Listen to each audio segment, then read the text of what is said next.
আসসালামু আলাইকুম। হাইতু সাহাবা হইতে পড়াইতেছে হযরত জাফর রাদিয়াল্লাহু অন্য সাহাবা রাদিয়াল্লাহু আনহুদের প্রথম হাবশায় ও পরে মদিনায় হিজরত। হযরত মুহাম্মদ ইবনে হাতিব রাদিয়াল্লাহু বলেন, রাসূলুল্লাহ সাল্লাল্লাহু আলাইহি ওয়াসাল্লাম বলিলেন, আমি খেজুর গাছ সমৃদ্ধ এক ভূখণ্ড স্বপ্নে দেখিয়াছি, তোমরা সেখানে চলিয়া যাও। সুতরাং হযরত হাতিব ও হযরত জাফর রাদিয়াল্লাহু সমুদ্র পথে রওনা হইলেন। হযরত হাতিব রাদিয়াল্লাহু পুত্র হযরত মুহাম্মদ রাদিয়াল্লাহু আনহু বলেন, আমি সেই নৌকায় জন্মগ্রহণ করিয়াছি, যাহাতে চড়িয়া তারা রওনা হইয়াছিলেন।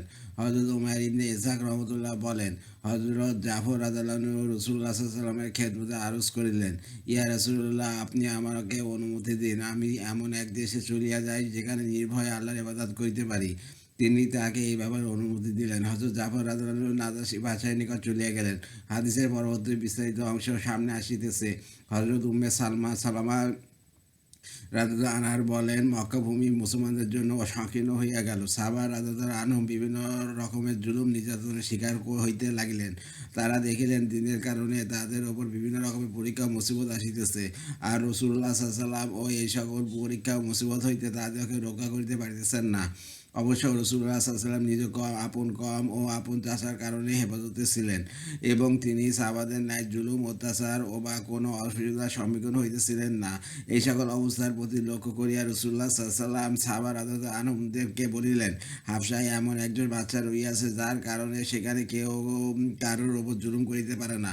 তোমরা তাহার দেশে চলিয়া যাও। আল্লাহ তাআলা যতদিন তোমাদের জন্য কোনো সুবিধা বা মুসিবতে তোমরা লিপ্ত রহিয়াছ, তা হইতে মুক্তির পথ বাহির না করিয়া দেন, তোমরা সেখানে অবস্থান করো। হযরত উম্মে সালামা রাদিয়াল্লাহু আনহা বলেন, আমরা পৃথক পৃথক জামাত হিসাবে রওনা হইয়া হাবশায় যাইয়া একত্রিত হইলাম এবং সেখানে বসবাস করিতে লাগিলাম। বড় ভালো এলাকা ছিল, সেখানকার লোকেরা উত্তম প্রতিবেশী ছিল। আমরা নিশ্চিন্তে আপন দিনের ওপর চলিতেছিলাম। সেখানে আমাদের কোনো প্রকার জুলুম অত্যাচারের ভয় ছিল না। হাবশায় আমাদের নিরাপদ অবস্থা লাভ হইয়াছে দেখিয়া কুরাইশগণ তেলে বেগুনে জ্বলিয়া উঠিল। তারা সিদ্ধান্ত গ্রহণ করিল যে আমাদের ব্যাপারে হাবশা ভাষায় নিকট প্রতিনিধি দল প্রেরণ করিবে এবং তা আমাদেরকে নাজাসী দেশ হইতে বাহির করিয়া মক্কায় লইয়া আসিবে।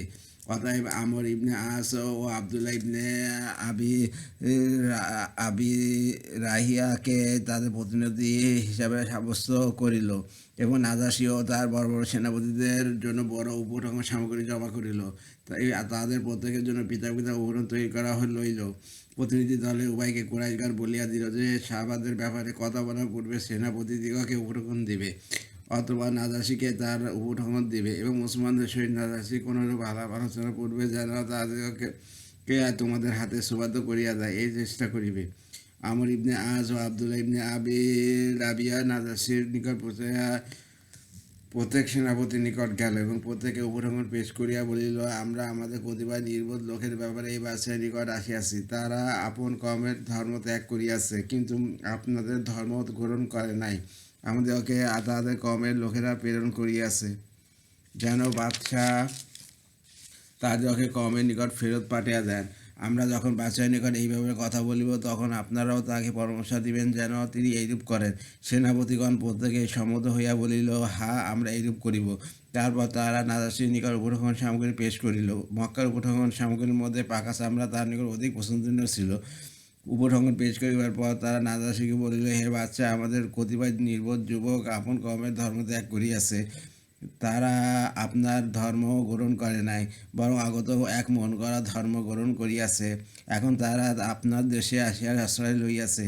তাহাদের খানদান ও পিতামাতা, চাচাগণ এবং আপন কওমের লোকেরা আমাদেরকে আপনার নিকট পাঠাইয়াছে যেন আপনি তাদেরকে নিজ কওমের নিকট ফেরত পাঠিয়ে দেন, কারণ আপনার অপেক্ষা কওমের লোকেরাই তাদের বিষয়ে ভালো জানিবে।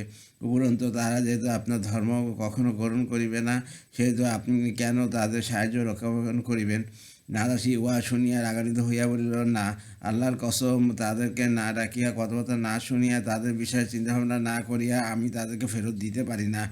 তারা আমাদের দেশে আসিয়া আশ্রয় লইয়াছে এবং অন্য কারো প্রতিবেশী না হইয়া আমার প্রতিবেশী হওয়াকে পছন্দ করিয়াছে। যদি তারা এমন হয় যেমন ইহারা বলিয়াছে, তবে তাদেরকে ফেরত দিব। অন্যথায় আমি তাদের হেফাজত করিব, তাদের ও মক্কাবাসীদের মধ্যে আমি পড়িব না এবং তাদেরকে ফেরত প্রেরণ করিয়া মক্কাবাসীদের চক্ষু শীতল করিব না। নাজাসী মুসলমানদেরকে ডাকিল, মুসলমানগণ নাজাসীর দরবারে হাজির হইয়া সালাম করিলেন, কিন্তু তাদেরকে সেজদা করিলেন না। নাজাসী জিজ্ঞাসা করলে, ইহা মুহাজিরিন দল, তোমরা কেন তোমাদের স্বজাতীয়দের ন্যায় আমাকে সেজদা করিয়া সালাম করিলে না? আর বলো, হযরত ঈসা আলাইহিস সালাম সম্পর্কে তোমাদের অভিমত কি? তোমাদের দিন কি? তোমরা কি নাসারা অর্থাৎ খ্রিস্টান? তারা বলিলেন না।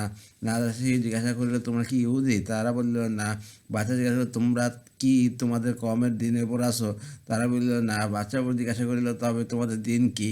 তারা বলিলেন ইসলাম। বাচ্চা জিজ্ঞাসা করিল, ইসলাম কাকে বলে?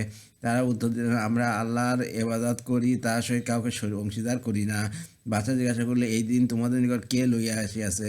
তারা বললেন, আমাদের মধ্যকার একজন এই দিন আমাদের নিকট লইয়া আসিয়াছে, যাকে আমরা উত্তম রূপে জানি, তার ও তার বংশ সম্পর্কে ভালোভাবে অবগত আছি। আল্লাহ তাআলা যেরূপ অন্যান্য নবীগণকে আমাদের পূর্ববর্তী লোকদের নিকট প্রেরণ করিয়াছেন, সেইরূপ তাহাকে আমাদের নিকট প্রেরণ করিয়াছেন।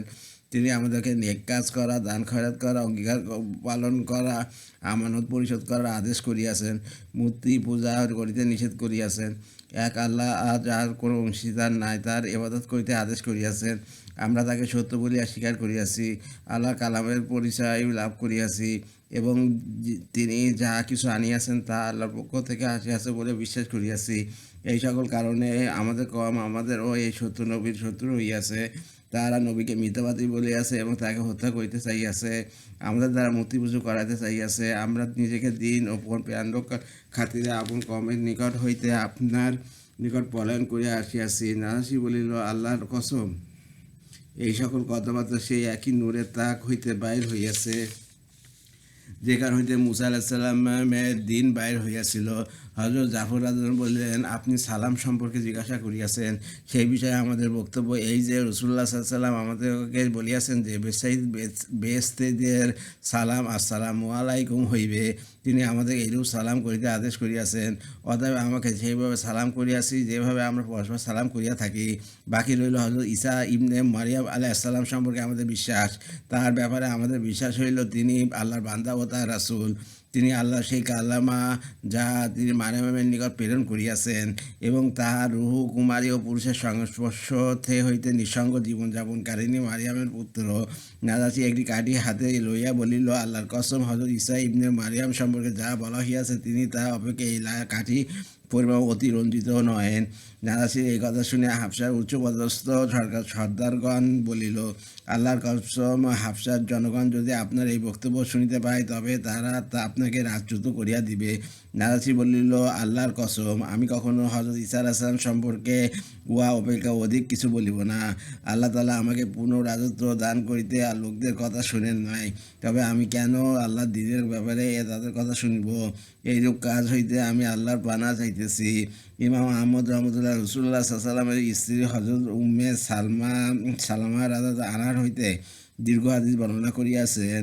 উক্ত হাদিসে এইরূপ বর্ণিত হইয়াছে যে হযরত উম্মে সালামা রাদিয়াল্লাহু আনহা বলেন, ততবার নাজাসী রাসূলুল্লাহ সাল্লাল্লাহু আলাইহি ওয়াসাল্লামের সাহাবা রাদিয়াল্লাহু আনহুকে ডাকিয়া পাঠাইল।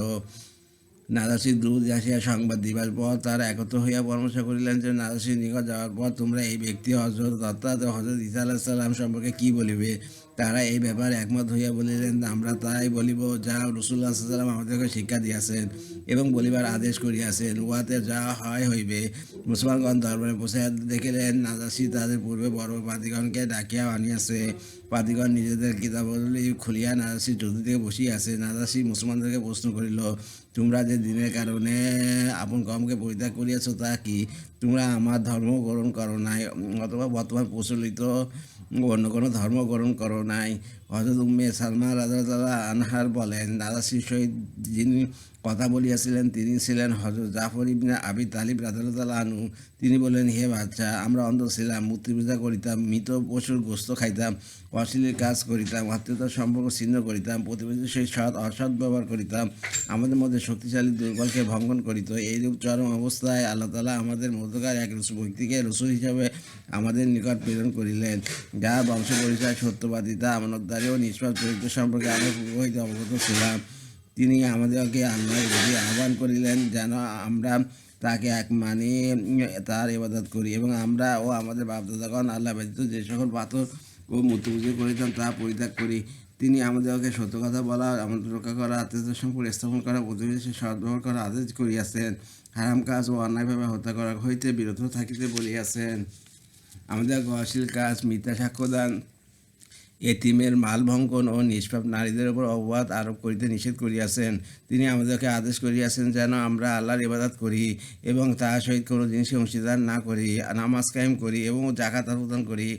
হজরত উম্মে সালামা রাদিয়াল্লাহু আনহার বলেন, হজরত জাফর রাদিয়াল্লাহু আনহু ইসলামের বিষয়গুলো নাসের নিকট উল্লেখ করিলেন। আল্লাহ হাফেজ।